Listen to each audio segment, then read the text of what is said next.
Michael Faraday ലോകത്തെ മാറ്റിമറിച്ച വൈദ്യുതിയുടെ കണ്ടുപിടുത്തത്തിന് 194 വയസ്സ് പിന്നിടുന്നു. ആധുനിക ലോകത്തിൻ്റെ നട്ടെല്ലാകുന്ന വിധത്തിൽ വൈദ്യുതിയെ മെരുക്കുന്നത് മൈക്കൽ ഫാരഡെ എന്ന മനുഷ്യൻ്റെ ലാബിനുള്ളിലാണ്.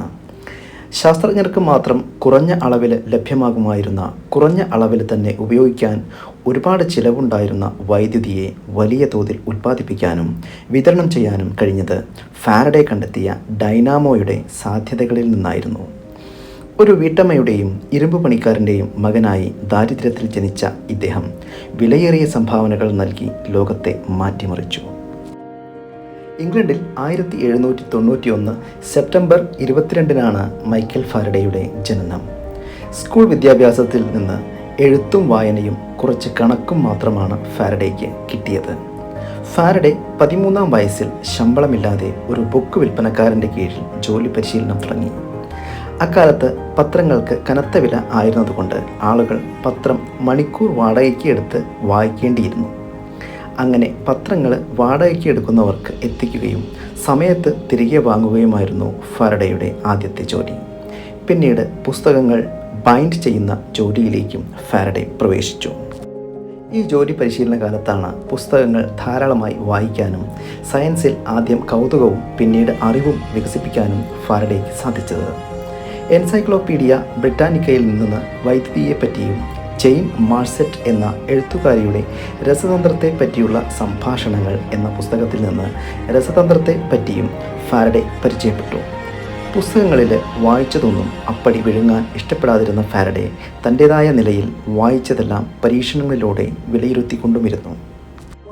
വൈദ്യുത കാന്തികത, വൈദ്യുത രസതന്ത്രം തുടങ്ങിയ മേഖലകളിൽ വലിയ സംഭാവനകൾ നൽകിയ ഫാരഡെയ്ക്ക് ഔപചാരിക വിദ്യാഭ്യാസം അധികം ലഭിച്ചിരുന്നില്ല. എങ്കിലും പുസ്തകങ്ങൾ വായിച്ചും സ്വന്തം നിലയിൽ പരീക്ഷണങ്ങൾ നടത്തിയും അദ്ദേഹം ഒരു വലിയ ശാസ്ത്രജ്ഞനായി മാറി. ഒരു ബുക്ക് ബൈൻഡറുടെ അപ്രൻറ്റീസായി ജോലി ചെയ്യുന്ന കാലത്താണ് ഫാരഡെ ശാസ്ത്രത്തിൽ താല്പര്യം കാണിക്കാൻ തുടങ്ങുന്നത്.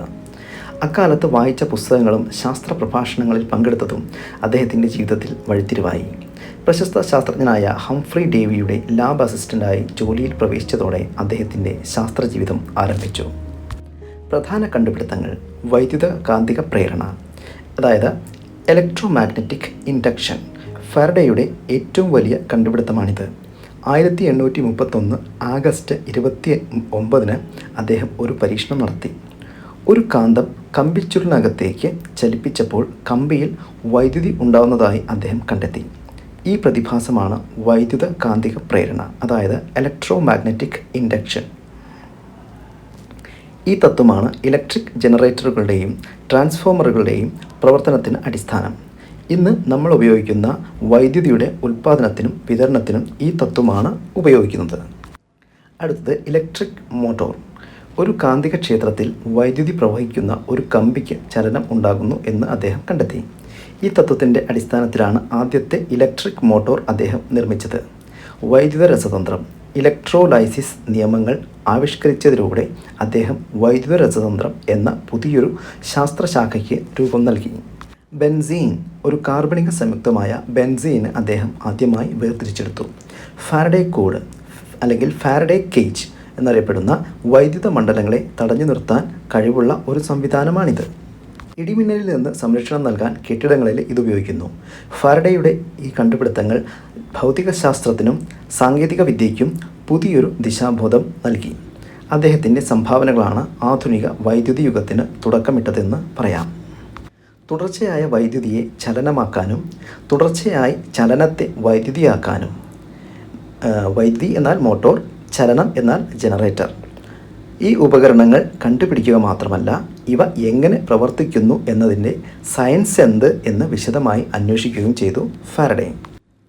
ഈ അന്വേഷണങ്ങളിലാണ് കാന്തിക വലയത്തിനുള്ളിൽ, അതായത് മാഗ്നറ്റിക് ഫീൽഡിനുള്ളിൽ ചാലക വസ്തുക്കളുടെ, അതായത് കണ്ടക്ടറുകളുടെ ചലനം വൈദ്യുതിയായി മാറുന്ന പ്രതിഭാസമായ ഇൻഡക്ഷന്, അതായത് മാഗ്നറ്റിക് ഇൻഡക്ഷൻ എന്ന പ്രതിഭാസം കണ്ടുപിടിക്കുന്നത്. ഇൻഡക്ഷൻ വിശദീകരിക്കുന്ന സമവാക്യത്തെ ഫാരഡെ നിയമം അല്ലെങ്കിൽ ഫാരഡേസ് ലോ എന്നാണ് വിളിക്കുന്നത്. ഗ്ലാസ് ഉണ്ടാക്കാൻ നടത്തിയ പരീക്ഷണങ്ങളിൽ പരാജയപ്പെട്ട ഒരു സാമ്പിളിൽ ഫാരഡെ അതിനെ ഹെവി ഗ്ലാസ് എന്നാണ് വിളിച്ചിരുന്നത്.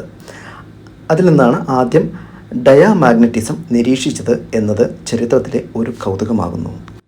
തനിക്ക് കഴിയും എങ്കിൽ മറ്റുള്ളവരുടെ പരീക്ഷണങ്ങൾ സ്വയം ആവർത്തിച്ചു നോക്കുക എന്ന സ്വഭാവം ജീവിതത്തിൻ്റെ അവസാന കാലം വരെ കൊണ്ടുവന്നതിലൂടെ സയൻസിൻ്റെ അടിസ്ഥാനം എന്ന് തന്നെ പറയാവുന്ന സന്ദേഹ മനോഭാവത്തിൻ്റെ ആൾരൂപമായിരുന്നു മൈക്കൽ ഫാരഡെ.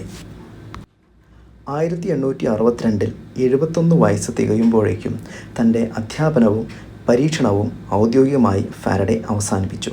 ശേഷം 5 കൊല്ലത്തോളം വിശ്രമജീവിതം ആസ്വദിച്ച് 1867 നിര്യാതനായി. ബുക്ക് ബൈൻഡർ ആയിട്ടോ ഒരു സ്വകാര്യ ലാബിലെ ഗവേഷകനായിട്ടോ ഒക്കെ ഫാരഡെയ്ക്ക് പണം ഉണ്ടാക്കാൻ ഒരുപാട് വഴികളുണ്ടായിരുന്നു. മാസം ലക്ഷക്കണക്കിന് രൂപയ്ക്ക് തുല്യമായ ഒരുപാട് ജോലികൾ ഫാരഡെയ്ക്ക് എളുപ്പത്തിൽ ലഭ്യമായിരുന്നു.